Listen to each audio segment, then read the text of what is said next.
주님이 부활하신 부활절입니다. 우리 옆에 있는 분들과 한번 축복하고 인사했으면 좋겠습니다. 부활의 은혜와 능력이 함께 하시기를 바랍니다. 인사하겠습니다.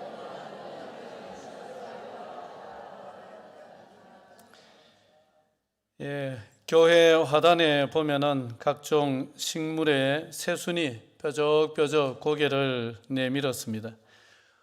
들여다보고 있으면 얼마나 예쁜지 시간 가는 줄 모르고 보게 됩니다. 그 교회 화단은 계절에 따라서 아주 극명한 대조를 이룹니다. 겨울이 되면은 큰 나무 빼고는 다 사라집니다. 안 보입니다. 죽은 것 같고 없는 것 같습니다. 그러다 따뜻한 봄이 찾아오고 또 봄비가 흠뻑 뿌려주면은 어느새 새싹이 올라오는데 어디서 저런 게 숨어 있었나 싶을 정도로 빼곡히 올라옵니다. 정말 빼곡히 올라옵니다. 이따가 오전 예배 마치고 나가셔가지고 왼쪽으로 돌아가면은 예배당 벽면에 붙어 있는 그 화단에 한번 보시기 바랍니다.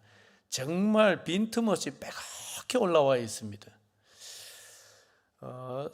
봄은 바야흐로 부활의 계절입니다. 그런데 이 자연의 봄이라는 시간표가 있듯이 우리 주님의 시간표에도 부활의 시간이 있고 부활의 때가 있습니다. 부활의 시간이 되고 부활의 때가 되면은 모든 것이 변화되고 또 모든 것이 소생하고 살아나고 치유되고 회복되는 역사가 반드시 일어나게 됩니다. 예수님은 사형 언도를 받고 금요일 오전 9시경에 십자가에 달리셨고 6시간 동안 모진 고난 가운데 계시다가 극도의 고통을 다 감당을 하시고 오후 3시경에 숨을 거두셨습니다.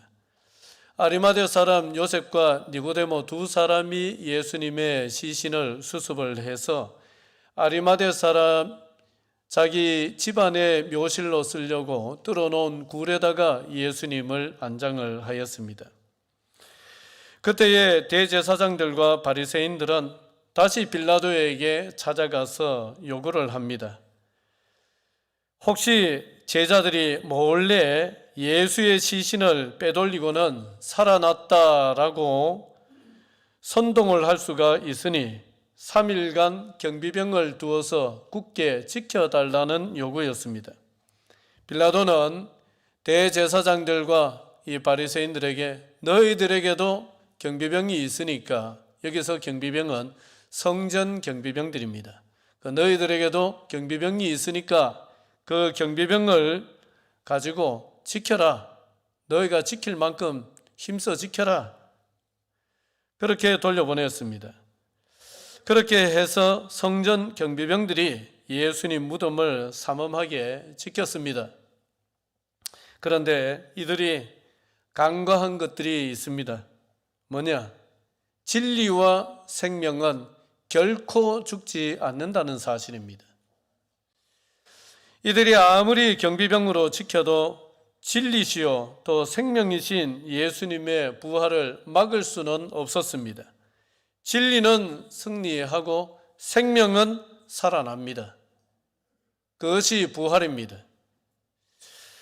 생명은 죽지 않습니다. 아무리 틀어막고 지키고 해도 예수님은 부활하셨습니다. 하나님께서 당신의 영으로 예수를 살리셨기 때문이고 예수님 자체가 생명이시기 때문입니다. 사람들은 무덤을 봉인하고 군인을 세워서 철저히 지켰습니다마는 생명을 가진 예수님을 막을 수는 없었습니다. 자, 이것을 로마서 8장 11절에서 이렇게 말씀하고 있습니다. 같이 읽겠습니다. 시작.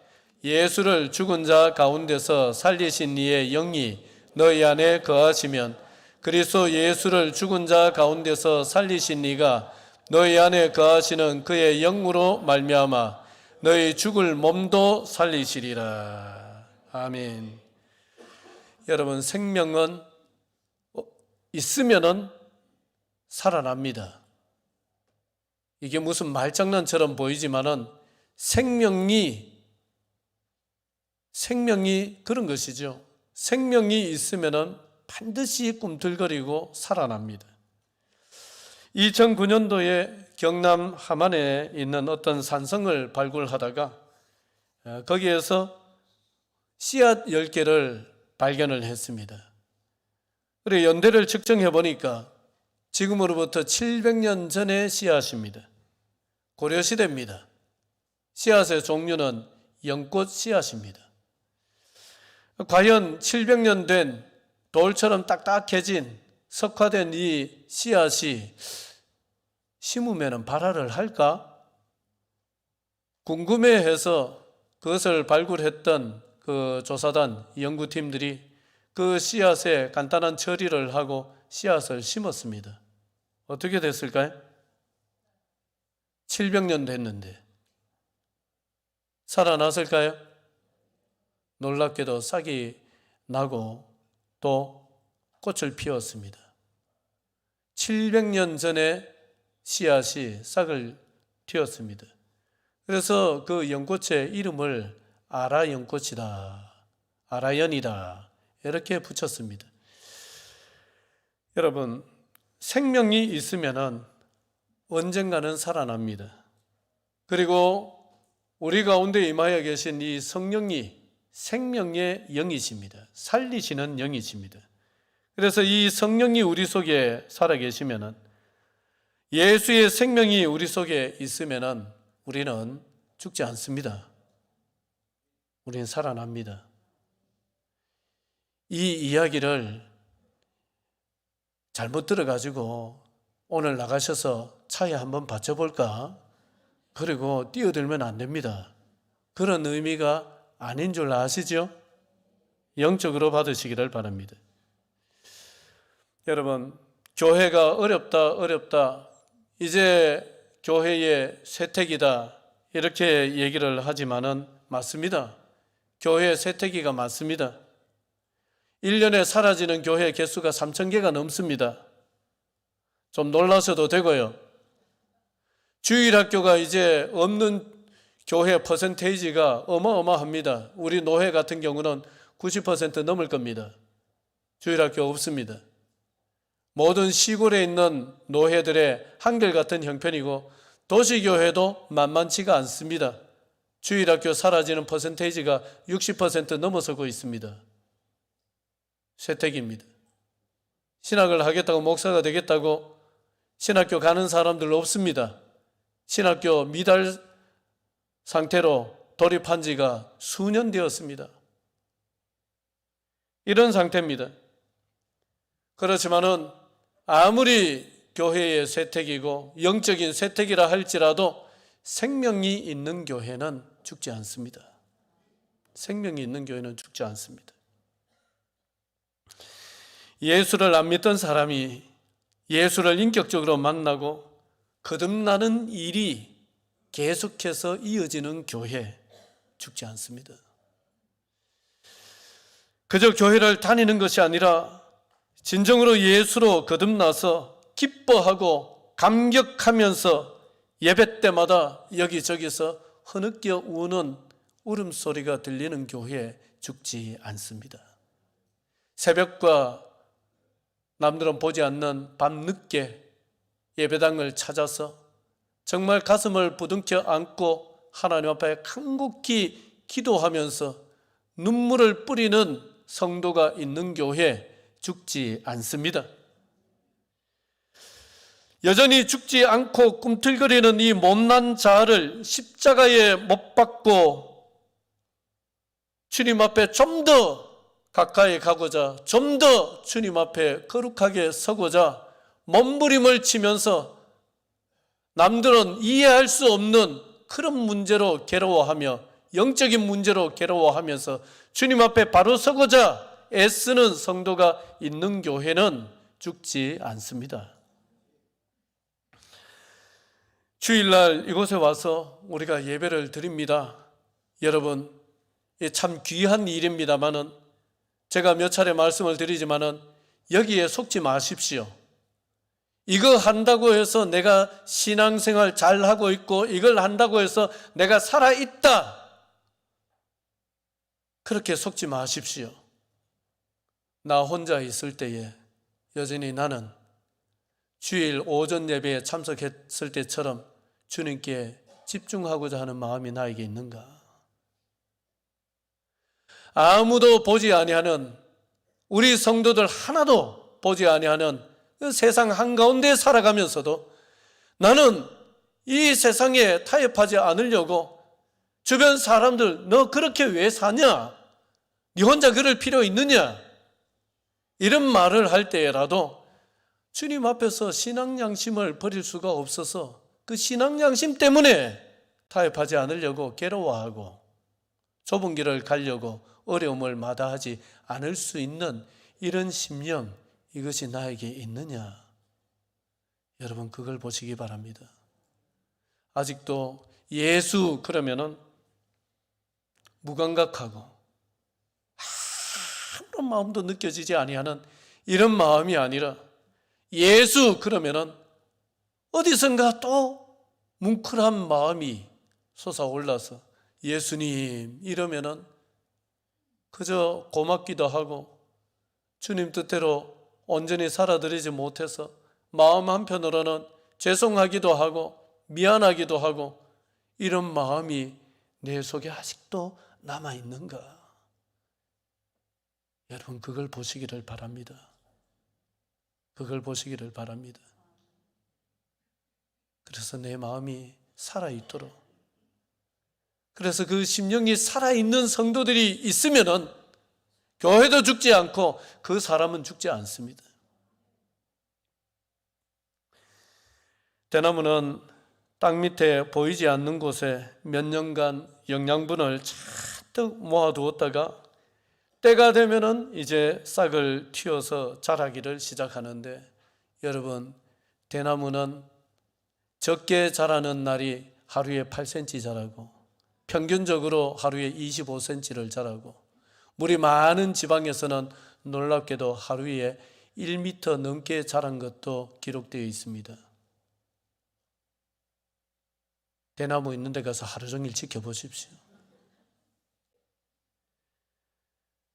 여러분, 세택이다 고난의 시간이다 고난의 시간이다 하지만은 그 시간에 다른 데 집중하지 마시고 가장 본질적인 생명에 집중하십시오.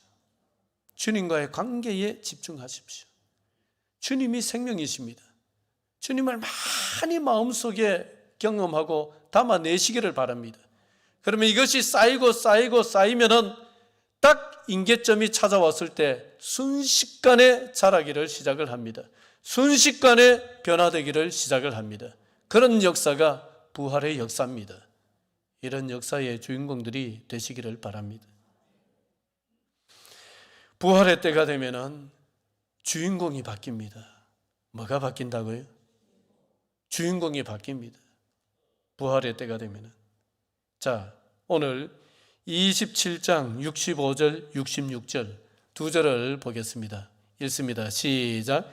빌라도가 이르되 너희에게 경비병이 있으니 가서 힘대로 굳게 지키라 하거늘 그들이 경비병과 함께 가서 돌을 임봉하고 무덤을 굳게 지키니라.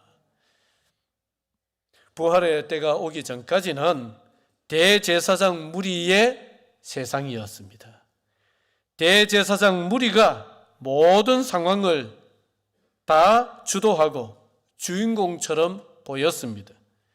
그들이 계획하는 것은 하나도 남김없이 다 실현이 되었고 현실이 되었습니다. 그들이 쓰는 방법은 막힘없이 다 통했습니다. 예수님은 그저 그들이 움직이는 대로, 끌고 다니는 대로 가야바의 법정에 서셨다가 헤롯의 법정에 서셨다가 빌라도의 법정에 끌려가면은 거기에 또 끌려가서 서셨다가 예수님은 물건처럼 그들이 움직이는 대로 객체가 되어서 그냥 움직여졌습니다. 그들은 혹시 모를 일을 막고자 경비병까지 세워서 철저하게 무덤을 지키기까지 했습니다. 그 순간까지는 분명히 그들이 주인공이었습니다. 그들이 원하는 대로 다 되니까, 그들의 계획대로 다 되니까, 그들의 방법은 막힘없이 통하니까 그들이 주인공이었습니다. 그러나 부활의 때가 되자 모든 것이 바뀌었습니다. 하늘에서 천사가 내려오고 큰 지진이 일어나고 그들이 세워뒀던 그 경비병들은 두려워 떨면서 마치 죽은 사람처럼 벌벌벌 떨고 서 있습니다. 그리고 예수님의 부활을 막고자 또 예수님의 시신을 탈취해 가지는 않을까, 그것을 막으려고 세워놨던 이 경비병들은 보기 좋게 예수님의 부활이 진실하다는 사실을 입증하는 증인들이 되고 말았습니다. 다니엘도 마찬가지죠. 다니엘은 능력이 출중한 사람이었습니다. 그런데 능력이 출중한데 뭐까지 있느냐? 의까지 있습니다. 의로움까지 있어요. 능력도 출중한데 의롭기까지 합니다. 그러니까 뭐든지 바르게 해내고 또 맡은 일을 잘 해냅니다. 그랬더니만은 그런 다니엘을 권모술수를 일삼으면서 살아온 자들이 미워합니다. 눈에 가시처럼 여깁니다. 그래서 결국 또 권모술수를 써가지고 그 다니엘을 결국에는 어디에다가 집어던집니까? 사자굴에다가 집어던집니다. 그때까지는 그들이 역사의 주인공이었습니다. 그들의 권모술수 앞에 다니엘이 지금까지 성실하게 살아왔던 그 성실한 인생은 모두 부정당하였습니다. 다니엘의 정직함과 의로움도 산산이 짓밟혔습니다. 그러나 하나님이 사자들의 입을 봉하시고 다니엘을 머리끝 하나 털끝 하나 상하지 않은 온전한 몸으로 사자굴에서 걸어 나오게 하셨을 때, 그게 구약에서는, 다니엘의 인생에서는 부활의 때지요. 사자굴에 던져질 때만 해도 부활의 때가 있다고 생각이나 했겠습니까? 그런 때가 찾아오리라고 생각이나 했겠습니까? 그러나 하나님의 시간표에는 부활의 때가 있습니다. 그 부활의 때가 찾아오니까 모든 것이 바뀌어버립니다. 순식간에 주객이 바뀌어버렸습니다. 그냥 그들이 집어던지는 대로 사자굴에 던져졌던 다니엘이 주인공이 됩니다. 권모술수를 어마어마하게 그냥 발휘하면서 모든 것을 자기들 마음대로 좌지우지했던 그 사람들이 순식간에 몰락해서 어디에 던져지게 됩니까? 사자굴에 던져지게 됩니다. 다니엘의 이전보다 더욱 빛나는 영광이 주어졌고 어제까지 기세를 떨쳤던 그 자들은 사자밥이 되고 말았습니다. 여러분, 최악의 상황이 될 때에, 상황이 전에보다 더 안 좋게 흘러갈 때에, 그 최악의 상황은 주님의 부활의 때가 되었을 때는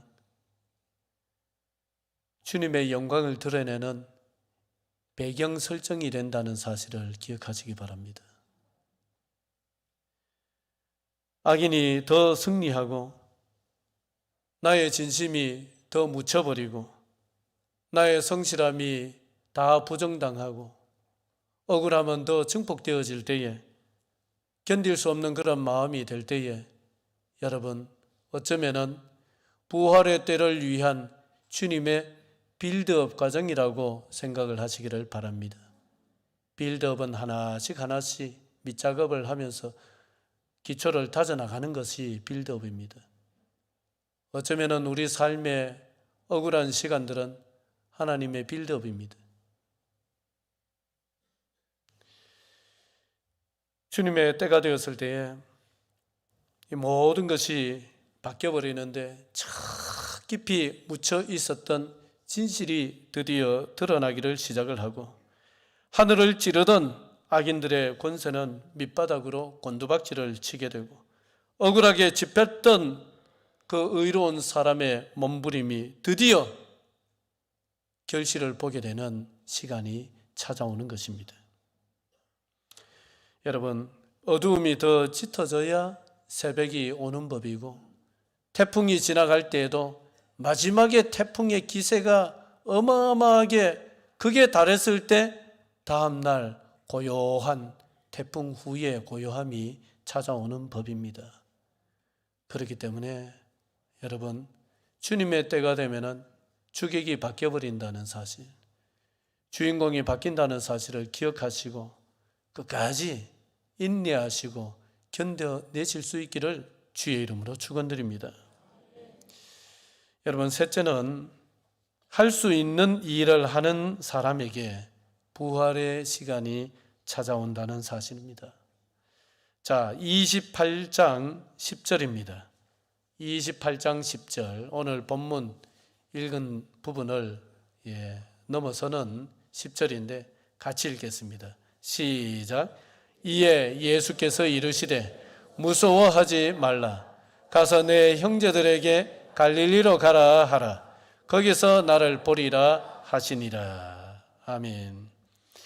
부활하신 주님은 무덤에 왔다가 첫 부활의 증인이 된 이 여인들에게, 제자들에게 가서 갈릴리에서 나를 만나자, 갈릴리로 가라, 그렇게 전하라고 하셨습니다. 오늘 새벽에 나누었던 말씀이지만은 왜 하필 갈릴리입니까? 지금 여기 예루살렘에서 만나면 되는데 왜 하필 갈릴리로 가라고 하시고 갈릴리에서 만나자고 하십니까? 예루살렘은 큰 소리 쳤지만은 자기들의 말을 지키지 못한 실패한 자리입니다. 예루살렘은 주님을 부인하고 저주까지 하면서 주님을 버렸던 장소입니다.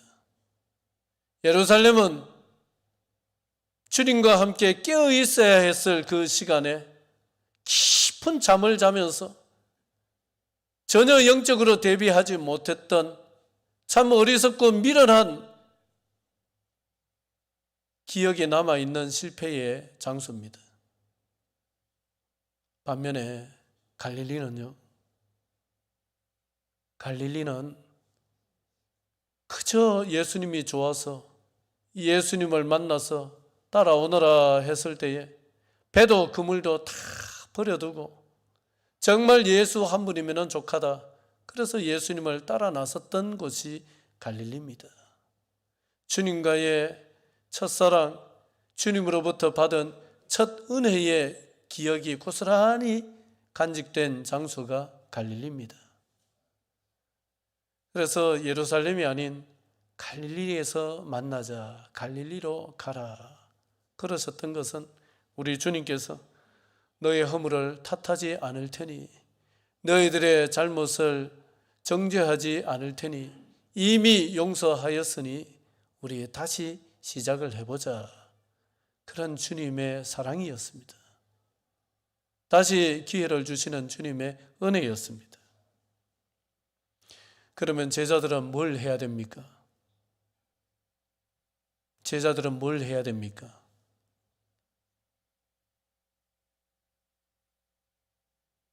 여러분, 직통계시 받고 계셨습니까? 제자들은 뭘 해야 됩니까? 이 말씀을 들었으면 제자들은 일어서서 어디로 가야 돼요? 갈릴리로 가야 됩니다. 자책하거나 절망하거나 두려워하면서 아무것도 하지 못한 채 주저앉아 있으면 되는 것이 아니라 일어서서 갈릴리로 가야 됩니다. 거기까지 가야 됩니다. 그거라도 해야 됩니다. 그래야 부활의 주님을 만나고 부활의 능력을 체험할 수가 있습니다. 여러분, 아무것도 안 하면은 아무 일도 일어나지 않습니다. 아무리 상황이 어렵고 힘들고 나를 절망하게 하는 상황이 있다 할지라도 지금 할 수 있는 가장 작은 것, 별것 아닌 것, 이거 해서 뭐 하겠나 하는 것이라도 해야 부활의 주님을 만날 수 있고 부활의 능력이 나에게 임하고 결국 그것이 하나의 시발점이 되고 기폭제가 되어서 놀라운 부활의 열매를 맺게 되는 줄로 믿습니다. 어느 교회 입구에 박스가 하나 놓여 있습니다. 좀 어설프게 만든 박스입니다. 그 박스에 기도 제목, 함 이렇게 누가 써서 박스를 하나 놔놨고 그 밑에다가 삐딱삐딱한 글씨로 누가 그렇게 써놨습니다. 기도 제목이 있으면 적어서 넣어주세요. 하루도 안 빠지고 기도하겠습니다. 그래 놨어요. 누가 그것을 갖다 놨느냐? 그 교회의 한 청년입니다. 이 청년은 뇌경색이 와가지고 몸이 잘 움직이질 않아요. 말이 잘 안 돼요. 아무것도 못해요. 다른 사람에게 좀 미안한 얘기지만은 짐만 되는 그런 사람입니다. 절망하던 차에 주님의 말씀을 통해서 생각이 바뀌었습니다. 나는 지금 아무것도 못하는데 손도 마음대로 못 움직이고 걷는 것도 마음대로 안 되고 말도 편하게 안 되고 잘 안 되는데 나는 다른 사람에게 짐만 되는데 이런 생각이 들었었는데 그런데 주님의 말씀을 통해서 그래도 내가 할 수 있는 게 있지 않을까 이런 생각을 하고는 이 사람이 그래 나는 다른 건 못해도 다른 사람 위해서 기도는 되잖아. 말로는 안 돼도 생각으로 마음으로는 기도할 수 있잖아. 어디 가서 움직여서 다른 사람 짐을 대신 들어줄 수는 없지만은 기도로 다른 사람의 짐을 함께 나누어지는 것은 되잖아. 그래서 이 사람이 할 수 있는 일, 내가 할 수 있는 일, 우리 사랑하는 성도들 위해서 기도는 내가 해야지. 그래서 기도함을 만들고 거기에 삐딱삐딱한 글씨를 써서 갖다 놨던 것입니다. 여러분, 인생에는 내 실수로 넘어지든 실수와 상관없이 넘어지든 우리 인생에도 넘어지는 일도 찾아오고 또 손발을 움직일 수 없는 내가 아무것도 할 수 없는 무능해지는 이런 시간도 찾아오고 나의 정당한 정직한 노력과 나의 또 정직함이 무시당하고 부정당하고 짓밟히는 시간도 반드시 찾아옵니다. 그런 시간이 찾아올 때에 여러분 너무 절망하고 이럴 수 있나 그렇게 악에 받쳐하지 마시고 지금 이 순간에도 하나님이 일하고 계시고 지금 이 시간에는 내 눈에 하나님의 시간표가 있을까? 참 잘 보이질 않아도 하나님의 시간표에는 부활의 때가 있다는 것을 믿으시고 지금 내가 뭐라도 내가 할 수 있는 가장 작은 일 이거 해서 뭐 하겠나? 무슨 보탬이 되겠나? 이런 일이라도 부활의 믿음을 가지고 한다면은 그것이 씨앗이 되어서 하나님의 때가 되었을 때 여러분 생각지 않았던 부활의 큰 열매가 되어서 우리에게 돌아올 줄로 믿습니다. 기도드리겠습니다.